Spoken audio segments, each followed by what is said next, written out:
Neighbors, right? Can't live with them, can't live without them. Well, actually, yes you can, and you might be better off that way. Because the following allegedly true stories may just show you that creepy neighbors are way too common and way too close. When you hear the knock at the door, at least they're not trying to be sneaky about it. If you want to be in a future video like this one, send me your stories at darknessprevails.org. I'm currently looking for stories from backpackers and sightings of sea monsters. Thank you. The Creepy Man at Church by Spirit Kid. I'm 12 years old, and my family and I don't really go to church, but I do often attend church with my best friend. One day she came over to my house, and we were walking to the park. It only takes a few minutes to get there. To pass the little time we had to wait, we were talking about creepy people we knew, and it reminded her of a man from church. She told me about one of her neighbors, an old man that went to church with them. She said it looked like he had Botox, which gave him this creepy stalker look. We laughed about it and continued walking.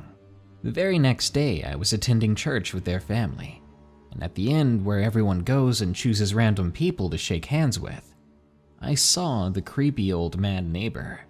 He came over to us, and I could see immediately that my friend and her sister had uncomfortable looks on their faces. I tried to pretend he wasn't there so that he wouldn't want to shake my hand. Basically, I ignored him. You may be thinking, don't judge a book by its cover like that. Why am I being so rude? Well, the thing is, this guy would always run right over to my friend's family to shake mine and the other girl's hands. None of us were of age, and this guy was in his 50s at least. It was so obviously strange that my friend's grandma warned us to never be alone with him. I didn't trust him. We would soon find out that this was the correct way to react to his advances. My friend's sister, Em, is 16 years old. Em is the church piano player. After playing the piano, she went back to the pews to sit down, and there the man waited for her. She had not been sitting next to him when she got up, but coming back, there he was, as if he was waiting for her to return to her seat. She gave him an empty smile and just sat down, but it didn't take long for the man to begin putting his hand on her thigh. She immediately, in silence and embarrassed, went to sit with her family again. All the while, the man would stare and smile back at her as she tried to ignore him. Luckily, we don't have to deal with the creepy old neighbor anymore. He doesn't come to church anymore. And that's because he's in jail, because he had been touching his own grandchildren. Sometimes, folks, judging a book by its cover will keep you safe. My Bad Neighbor by AbiGAVS. For most of my childhood, my family and I lived one house away from a predator. For this story, I'll call him Mr. Stan. Our old neighborhood started at the top of a hill and went down to a small lake, where the road turned right and branched off into a cul-de-sac and another residential road. Mr. Stan's house was at the top of this hill, and ours was in the middle. Mr. Stan lived in that neighborhood long before we moved in. It's hard for me to remember any vivid details about him, as I was very young at the time, but what I do remember is that every time he saw us, his face would scrunch up as if he was smelling something terrible. There was one house between his and ours, something I was very grateful for. I didn't like to think about what life could have been like if we lived right next to him. Right from when we were little, my parents were very strict about walking past Mr. Stan's house. They told us that Mr. Stan was sick in the head, and if he ever asked to come into the house, we were to never ever allow him. For years, no one told us exactly why Mr. Stan was bad, but we didn't need any details. We just knew he was creepy, and we wanted to avoid him. The look he gave us whenever he was working on his car or planting flowers in his garden was enough. When my sister and I would walk up the hill to school, we would cross the street when we got to his place, never wanting to be on the same side of the road. Like I said, I don't remember very much about Mr. Stan, and his twisted story begins long before I was even born. And for that part, I turned to my mom to fill in the details. Mom said that before we moved into the cul-de-sac, around the 70s or 80s, Mr. Stan had the reputation of being a heavy drinker. He would get drunk and go over to the house of the family right across the street from us to do terrible things to the daughter while she was babysitting. The daughter tried to tell her mother about it, but since she was a rebellious child, her mother did not believe her. Her family and Mr. Stan's family were actually good friends. Mr. Stan worked as a corrections officer, and soon accusations surfaced that Mr. Stan and another officer regularly touched their coworkers' kids. Mr. Stan was able to avoid conviction by ratting out the other officer, but in the process, he lost his job. As far as I know, he never really worked again after that. Mr. Stan had 2 daughters of his own, and while the older one claimed she was touched and suffered from mental problems as a result, the younger one said she was never mistreated in any way and grew up to be a very positive person. Mr. Stan's wife stood by her husband and claimed he was innocent throughout the whole ordeal. Ironically, the older daughter's emotional instability resulted in her children going to live with Grandpa, Mr. Stan. When my family moved into our house in the cul-de-sac, our next-door neighbor, a kind but nosy old man, told my dad to keep my sister and I away from Mr. Stan. He told my parents the gossip and Mr. Stan's history with children, which understandably horrified them both. As a result, my mom and dad were wary of him from the start. Mr. Stan was cordial enough. He would wave hello to my family and all that neighborly stuff. According to my mom, he even offered to babysit my little sister and I, to which my parents politely and immediately declined. Then sometime around 2002, my dad was going to work when he came across a neighborhood kid named Lana on her way up the street. My dad is the chatty type of person, so he asked Lana what she was up to. Lana told him that she was going to Mr. Stan's place to give him a back rub. Of course, Dad knew that something was off, and so he told Lana's parents. To his surprise, they weren't alarmed at all, and said that that sort of thing happened all the time.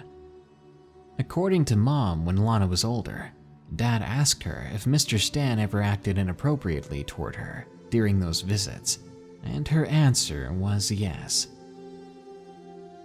When my sister was in kindergarten and I was in 3rd grade, Mr. Stan's grandkids came to live with him, for reasons I mentioned earlier.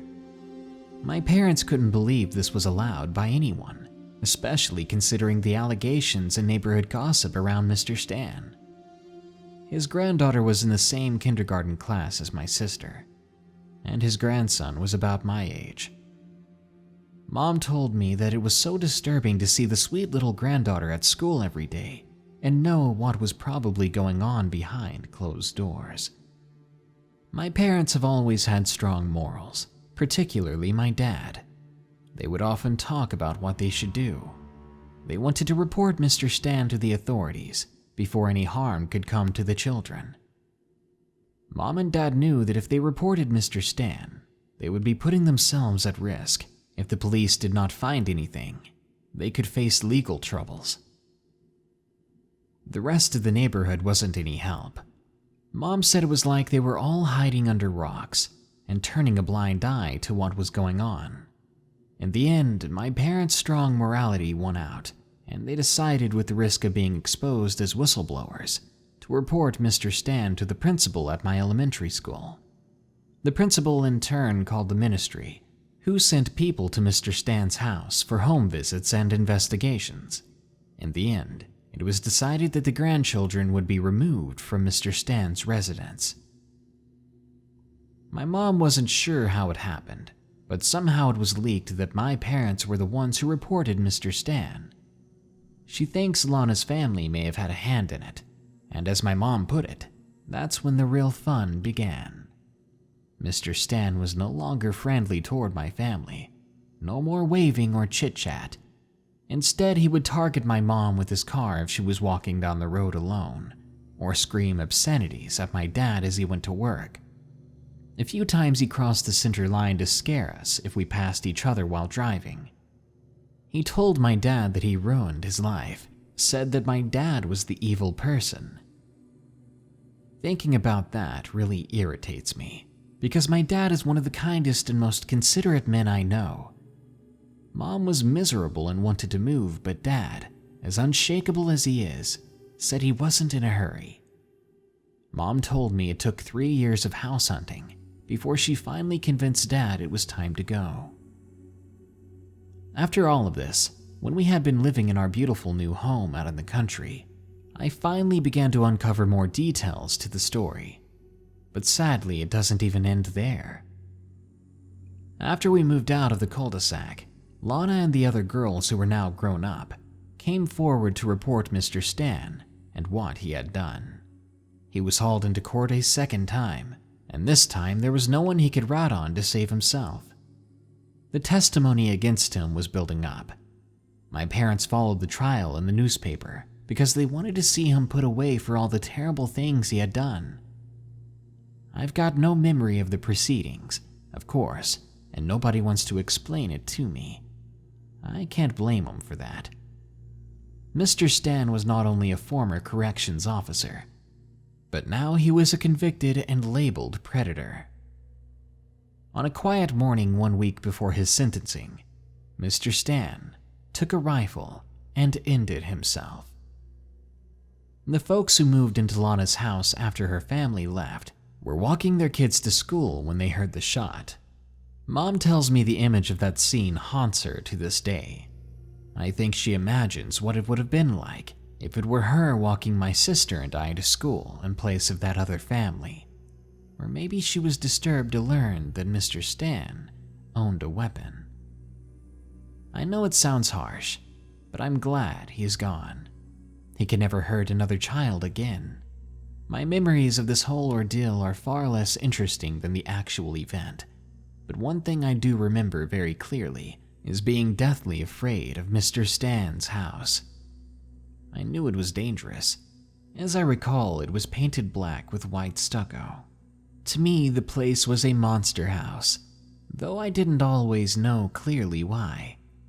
My sister and I only ever went to Mr. Stan's front door once. It was Halloween and my parents decided it was okay for us to trick-or-treat at his house. This was long before everything had gone down. I was extremely reluctant to go, and my parents had to encourage me that it was okay.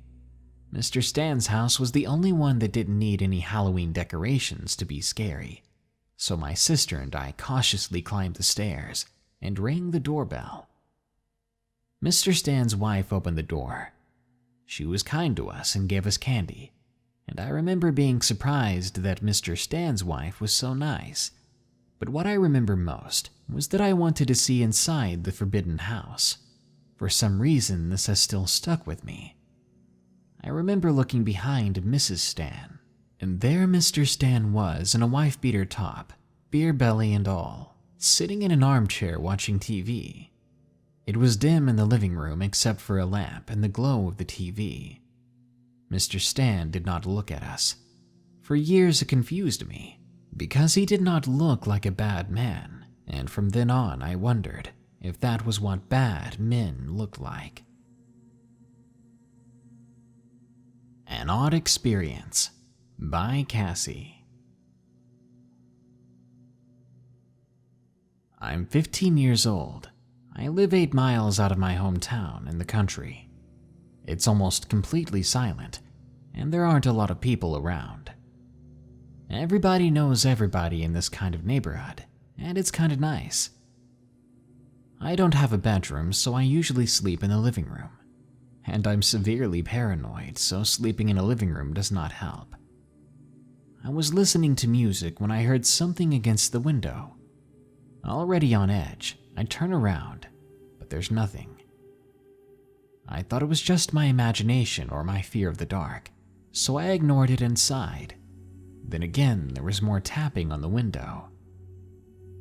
Quickly turning back, I saw the outline of an old woman at the window, and I knew instantly what it was. You see, we had this old creepy neighbor that had only recently passed away that year. She had fallen outside in the rain and was left there all night. She had hated me, always spitting in my direction or giving me nasty glances, and I never knew why. The apparition I saw outside the window was exactly her, except for one difference: the red eyes. Terrified, I hid in the blankets and watched the window, waiting for the silhouette to go away. But she walked from window to window, those chilling eyes not peeling away from me. It was raining then too, thunder booming. I watched this figure for what seemed like hours, until after a sudden clap of thunder, it was gone. I didn't get any sleep that night, and to this day I'm wary of windows, especially after dark. I'll never forget those eyes, and I hope to never see them again. Creepy Neighbor from Across the Street by Anonymous.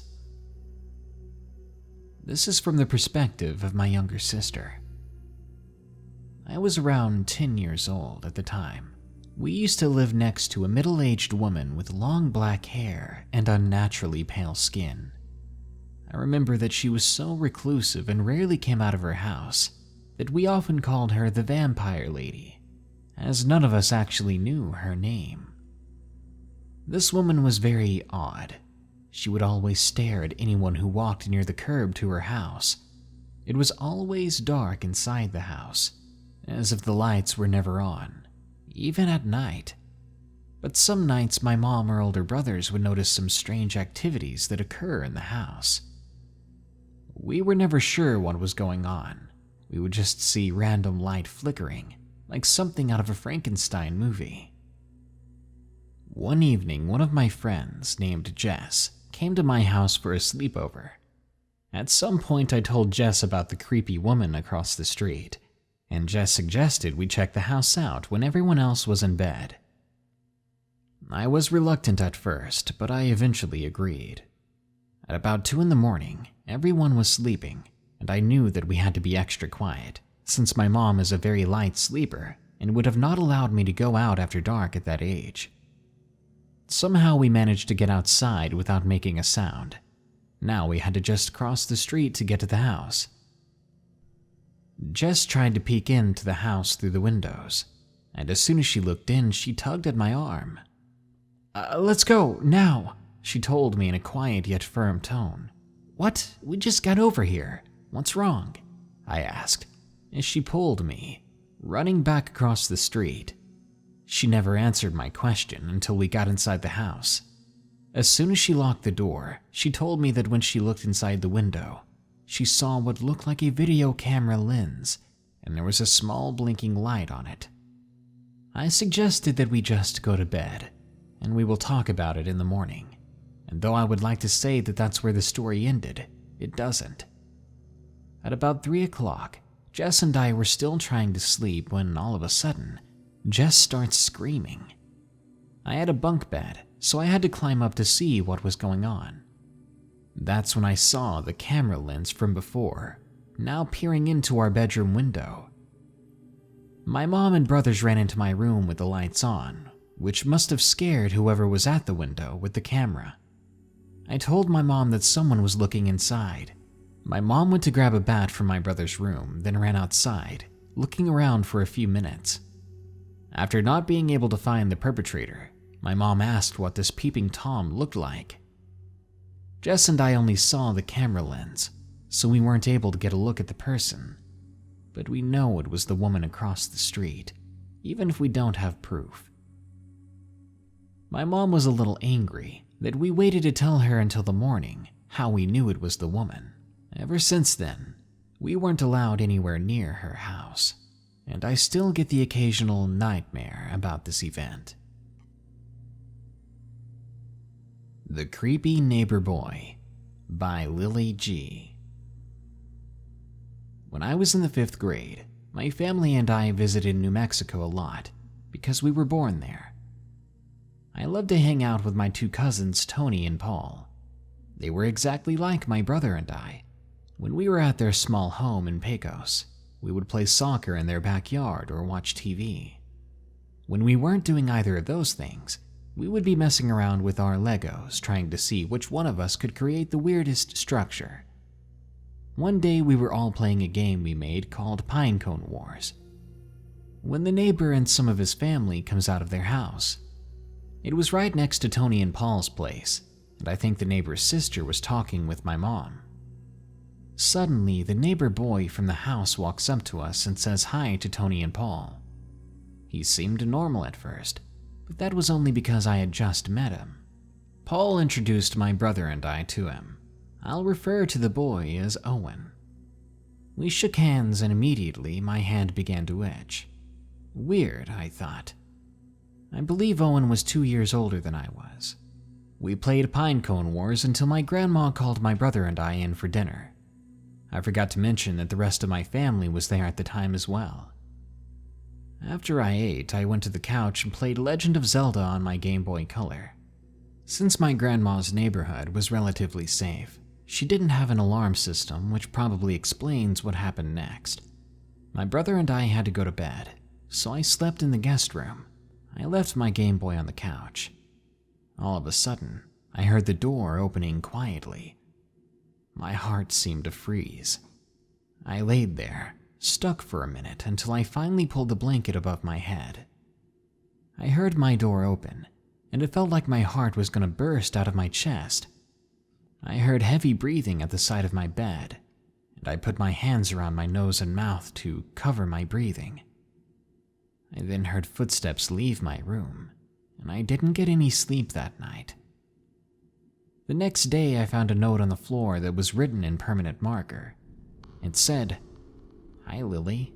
Good luck sleeping tonight." Next to the note was a freshly cut rabbit's paw.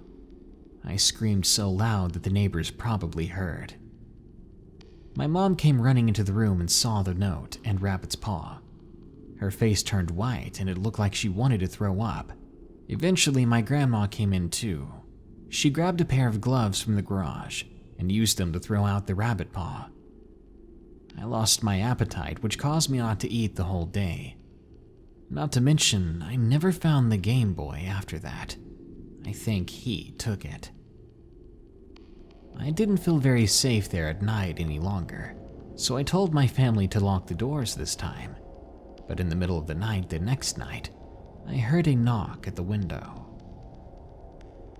Unfortunately, the bed I was in was right next to the window, so I was basically forced to look out of it. I saw Owen giving me this painfully wide smile. I didn't know what to do at that moment, and I saw him trying to open my window. He sees that it's locked and storms off, but I'm still too afraid to go to sleep. 4 years later, I hear news that Owen is in prison now after taking someone's life. Every time I remembered what happened that night, I think about how close I may have been to being his victim, like that unfortunate person. My Eerie Neighbor by Anonymous.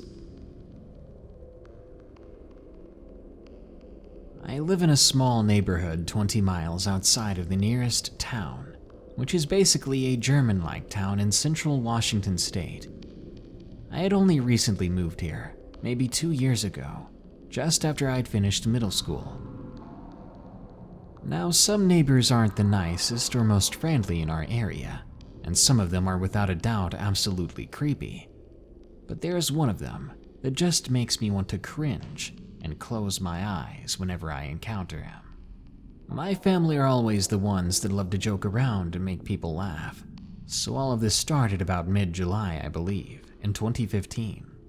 I remember my dad and I were working on a little trampoline outside for my little brother.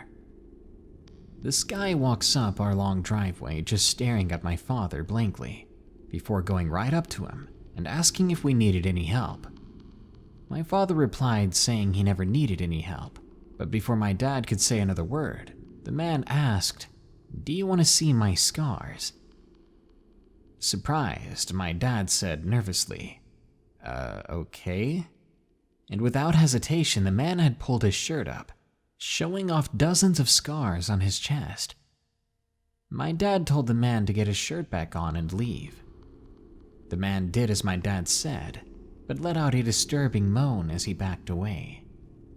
"See you both later," he said, with a creepy grin on his face. We were both guys, so that makes it even more odd. Nothing much happened after that for another year or so. It wasn't until November of 2016 that I had once again encountered the creep. Let me give you the best description of the guy. He had brown hair with a small brown mustache and a scar on his upper lip. He was maybe 6'5" and about 260 pounds in his mid to late 40s. He was quite intimidating. As I was saying on this particular day, I was driving around in my golf cart. As I was making the turn toward my house, I saw him again, about 100 feet away from me. As I drew closer, he stared at me blankly, with this cold and stern expression. I looked away and never looked back at him, as I knew he was still staring.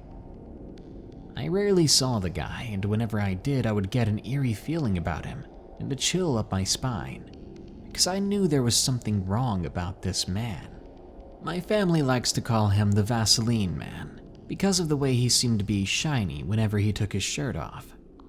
Only just recently, he went from just plain weird and creepy to downright terrifying. It was around midnight, and I was staying up late like I usually do, watching movies and all that good stuff. I hear a loud thud at my window. Startled, I jump back away from the window on my bed, and after a few seconds, I seem to just realize it might have been a bird or something, and I eventually go back to my movie. About 5 minutes later, another thud comes from the window, this time even louder. Again, I ignore it and go back to my movie. Then there's another and another, and each time the thud grows louder. Annoyed, I rushed over to the window and pulled open the shades, and there stands Vaseline Man, staring at me with a very angry expression. As furious as I was, I gave him the finger and stormed outside to confront him. He hadn't even moved an inch from the window and was still staring into my freaking soul. I yelled at him to get off the property, or I would call the police. He gave me a look that will always haunt me. It was the look a little kid makes when their parents can't give them a toy or video game, and coming from a huge middle-aged man like him, it's much more disturbing. I could hear him from outside the window when he said this. "I'm gonna get you one day." And right after that, he turned around and walked into the nearby woods. Looking back on it, I should have called the police, but I was afraid of making a huge scene. I have absolutely no idea what he's planning to do and what his intentions are for me, and I guess only time will tell. Creepy Neighbor by Hummingbird. I'm a 15-year-old girl. I just moved into this new house when I first noticed the neighbors watching us move in. I waved hi to them. After all, my family taught me to be kind. I saw a guy probably in his 30s staring at me, and when he saw me waving, this very all-too-wide grin grew on his face, which made me uncomfortable. I went inside and looked around the house. Our new place was pretty big. I went to my room, which had a pretty decent view of the front yard, which also meant the front yard had a good view of me, and my mom didn't like this. But I fought and was able to stay in that room. It was summer vacation, and my mom was begging me to come outside and play baseball. It was my favorite sport, and I was starting to look like a zombie how pale I was. So I grabbed my stuff and went outside to play with my brothers and dad. I looked at the apartments across the road and saw the guy from before. And though he was a little creepy, he was alone out there. So I asked my dad if I could ask him to come play with us. And my dad, being a little too trusting, said go ahead. I crossed the street and asked the guy what his name was. He said his name was Austin. I asked Austin if he wanted to play baseball with us, and he said sure, as long as you're playing. We played for a while, and when the game was over, Austin went back across the street, waving and staring back at me. The next day, my parents left the house to go pack up more stuff, and my brothers went with them. I decided to stay home and unpack some stuff in my room and watch some movies. At one point, I realized that I hadn't locked the door like my mom asked. As I'm about to step foot in the living room, I hear the front door open and shut. I was about to yell out my mom or dad's name, but something felt wrong, and I stayed silent. I crept my way to the corner, peeking into the living room. I saw Austin stepping inside and locking the door behind him. As soon as I saw this, I ran into my room and hid in the closet, but I soon heard his footsteps coming toward me. He entered my room, opened the drawers to my dresser. I heard him going through things frantically. He exited the room and went back down the hallway. I peered out of the closet and saw all my panties and bras on the floor. I slowly followed behind him in the hallway, hoping that he wouldn't turn around, hoping that he'd go in another room. He turned and opened the bathroom door, and I wasn't exactly sure what he was hoping to find in there, but he went inside. And the moment the hallway was clear, I took off full speed outside through the front door. I ran to the nearby neighbor's house. I cried, and I told them what happened, and they called the police and kept me inside until they arrived. They did not find Austin, and I have not seen him again since. But I've been so terrified after what happened that I have not slept in my room since. The White Lady at My Neighbor's House by Homer O.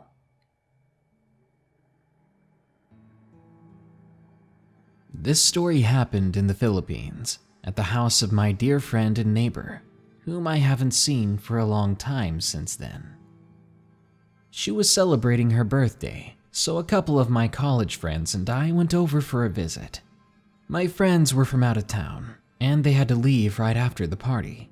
I, on the other hand, living close by, chose to stay.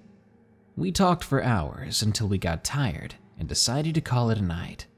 They offered me a room on the second floor beside the balcony. I went inside, and from the looks of it, it seemed as if no one had been using it for quite some time. It also made me wonder why her older brother always slept in the smallest room for as far back as I could remember. Anyway, it wasn't such a big deal, so I didn't bother to ask.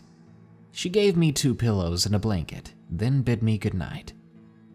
I went to bed, but I did not turn the lights off. It has become customary for me to do that whenever I'm sleeping at someone else's house, as I'm not as familiar with the surroundings as my own place, and I didn't want to stumble in the dark and break something. It was already past midnight. I was exhausted, but I still can't sleep. It feels as if someone was watching me, but I didn't make a big fuss about it. I took my iPad out of the bag and started checking my Facebook account when I glanced at the upper left corner of the screen and saw a reflection of a white silhouette standing just behind me. I turned my head around and found nothing but a yellow empty wall. I reckon it was just my sleepy mind playing tricks on me, suggesting that it was time to close my eyes again. I put the iPad on the bedside table and dozed off. I woke up in the middle of the night. It was now freezing, and I started to look for my blanket. Apparently, I had kicked it off of myself as I saw it lying on the floor. I got up and grabbed it while trying to fathom how it could have ended up there, as I'm not usually a restless sleeper. I checked the door. It was still locked. I closed my eyes and tried to forget about it. Just as I did, the light in the room suddenly began to flicker before they totally went out. It didn't get completely dark, thanks to the street light coming from outside. I wanted to get up and go for the light switch, but suddenly, my entire body was petrified. I couldn't do so much as lift a finger. The next thing I knew, I'm looking at a figure standing at the foot of my bed. It's a woman in a white dress with long black hair and a face as dark as night. I didn't see any lips or nose, but I discerned her widely open eyes staring back at me. I began to scream, but no sound escaped my mouth. I felt helpless, terrified, especially when she started to float slowly toward me. She reached the right side of my bed, slowly beginning to lean closer to my chest. She then bent her head to the left until her face became directly in front of mine. I had a good look at her eyes, and they were gray, a very unusual color for any person. I gathered all my strength to force myself to move, but I couldn't. She was just staring at me. It took every ounce of strength I had to even move my elbow, and I was able to move my whole body directly after that. I attempted to push her back when I noticed that she was gone. I took my blanket with me and immediately ran downstairs to the living room. As everyone was still asleep, I simply laid on the couch. To my horror, I then began to hear a creaking noise and saw one of the windows open and shut by itself. I knew it wasn't the wind. That's not how the wind behaves. I stood up and summoned the courage to talk. In a kind and polite manner, I told them that I'm not a threat, that I'm just there to stay for the night. I laid shakily on the couch, and eventually, after an hour or so, fell back to sleep. While we were having breakfast the next day, I told my friend and her family what happened that night. They're not surprised, because they too have experienced strange things inside that house. Her brother told me that when he used to sleep in that room, something would pull the blanket away from him, even though he's still awake, and that's why he switched rooms so long ago. One time he was heading downstairs when he heard a woman's voice softly whisper in his ear, "Help me." Creepy. I even heard that their next-door neighbor would even sometimes see an old man wearing old-fashioned clothes sitting on the couch in the living room, though no one lives there that fits the description. I still frequently go over to their place, but I always made sure from then on out to talk to the spirit when I show up so that it knows I'm coming in peace, because apparently there's another neighbor in that house, one with gray eyes. My Neighbor the Werewolf by William C. The story I'm about to share with you is actually the second encounter with an unknown creature. When I was 21, I moved in with my cousin out in the woods, 45 minutes from the closest city. We lived in a heavily wooded area called Van Leer, in between Dixon and Erin, Tennessee. It's the smallest town you've ever seen. You could drive right through in about 2 minutes and see all 12 of our local businesses. The rest of it was farms, breaking up the vast wooded areas in between them, with a random gas station stuck in the middle of a fork leading out in the direction of where I lived. I moved in with my cousin in November of 2011, a week before my birthday. We partied occasionally, but most of the time we kept to ourselves when not working, playing video games, watching movies together. The house itself was hand-built by its previous owners who were renting to us for only $250 a month. just enough to pay off the taxes for it every year. The house itself had 3 bedrooms: the master bedroom downstairs next to the living room, the back room, which was an enclosed porch before the full walls had gone up, and then the loft area upstairs where I stayed. Now all of the bedrooms and bathrooms were on one side of the house, while the other side was the kitchen and living area. We were usually in the living room with our TVs and game systems on, all located on that 12-foot stretch of wall in between the doors. That way we wouldn't get any glare from the windows. We also ate in the living area as well, which leads me to one of my chores: taking out the scraps and dumping them at the edge of the woods about a half a football field away from the front porch.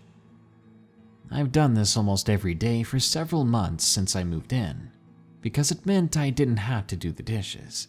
During these romps out to dump scraps, I was used to seeing coons, possums, deer, rabbits, and even foxes or coyotes. And at first the coyotes kinda creeped me out, because all I'd see were eyes, or you'd hear sniffing and panting first while walking to the dumping spot. Nothing ever really bothered me though, because they all knew once I dropped the food and walked away, it was fair game. But during September of 2012, I began to get a new regular visitor who was much bigger than any coyote or dog that I knew. I went out like usual to dump the scraps of that night's meal when I noticed it was oddly quiet out. No howling from the coyotes, no shuffling of feet from the coons or possums.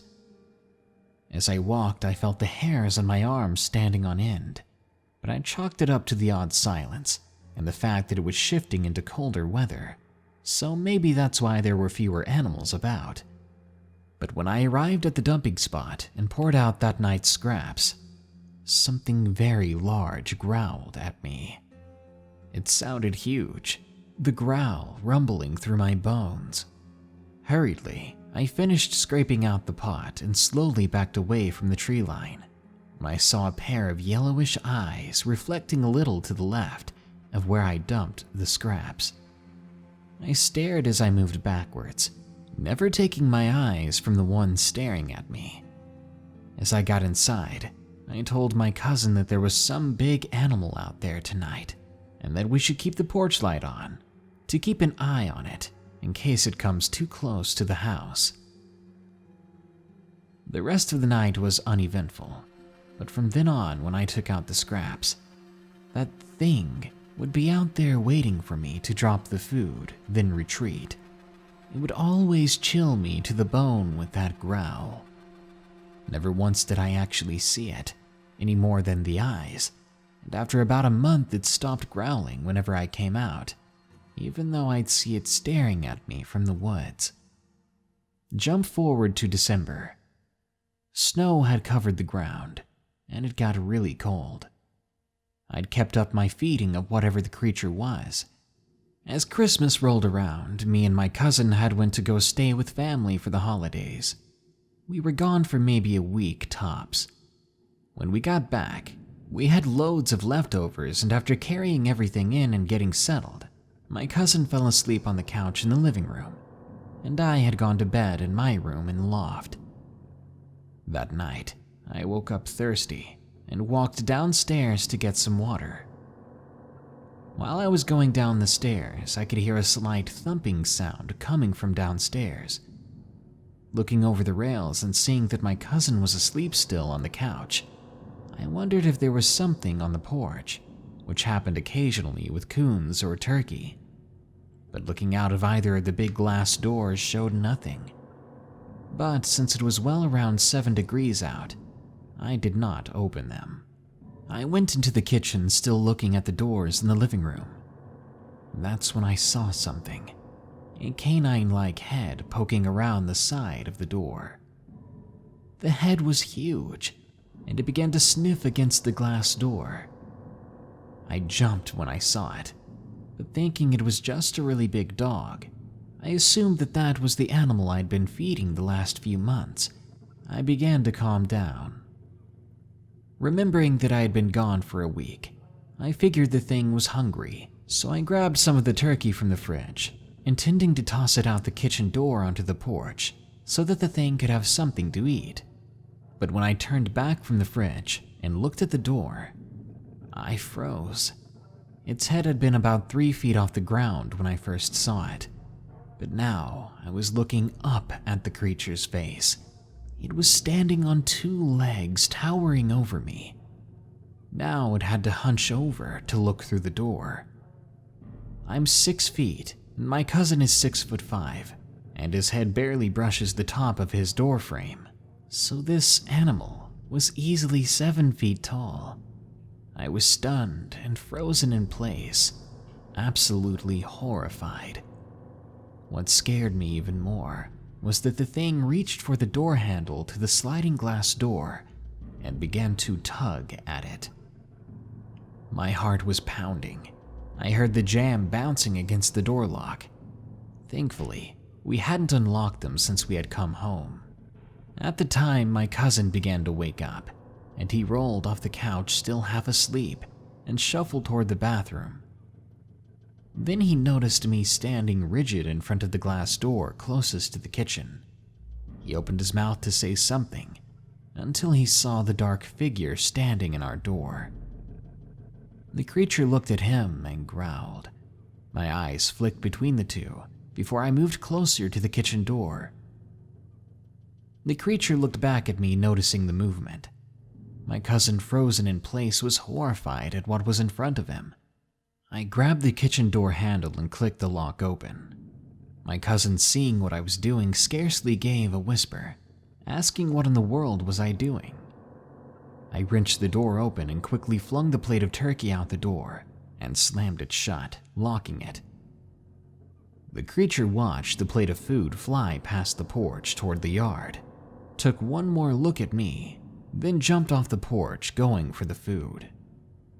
My cousin grabbed me and pulled me upstairs into the loft bedroom, since it had the sturdiest door on it. We stayed in that room all night, listening for sounds. After a few minutes, we could hear it try the door one more time, sniffing its nose against the window. It tapped on the window for several minutes after realizing the door would not budge, before finally going away, disappearing into the woods. After that, in the morning, I took the scraps out, but I was too afraid to go as far as the woods. Although this werewolf thing didn't show any real aggression towards us, I was too afraid to go out at night after that. We would occasionally see something out in the yard at night, normally near where I dumped the scraps. Every time we saw it, we would turn off the TVs and lights and watch until it went back into the woods. Regardless of what it actually is, having something like this as a neighbor is an interesting and terrifying experience. Creepy Neighbor by Jobeana. When I was growing up, I shared a room with my 2 older sisters. We always had these dark blankets covering our windows. One of the windows had a fig tree growing next to it. At the time, I was best friends with this little boy. Let's call him Caleb. Caleb's mom was a crazy mess, who I was sure was on some sort of substance. One night during a really bad thunderstorm, my older sister woke up by the loud crashes of thunder. She just so happened to look out the window when the lightning flashed, and she saw my friend Caleb's mom sitting in the freaking fig tree, looking into our window, waving with that fingery wave. She told my mom the next day, who called the cops. I don't remember if they did anything, but not long after that, Caleb and his mom moved away. We were around the ages of 8 years old. I'm 26 now, but I still keep blankets or dark curtains over my windows because I don't want to see who's trying to look inside.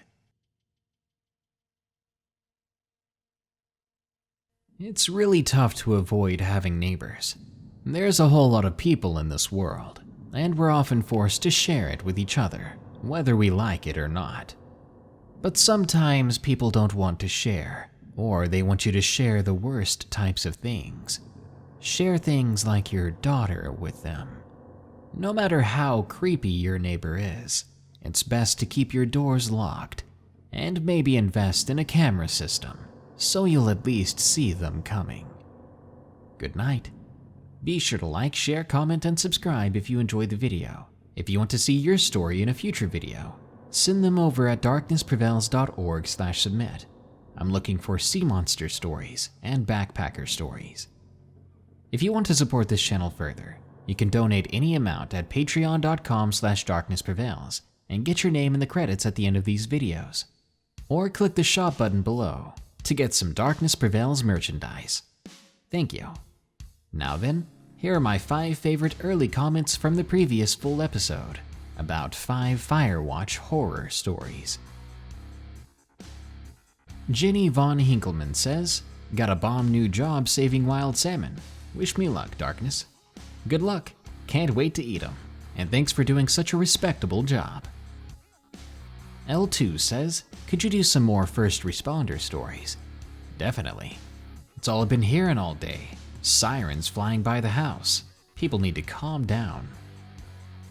Selfish Bog 1127 says, "Top 10 spooky corn hub encounters." I do love corn. Ashton MO2 says, "Legend says if you're early, Daddy Darkness will love your comment." How about a reply instead?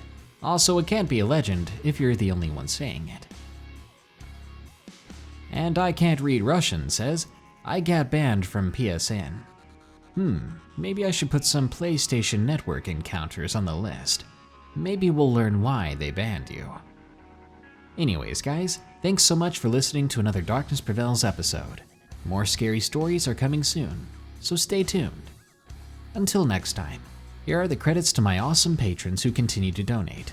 Remember, stay safe out there and stay creepy, because this world is a strange one.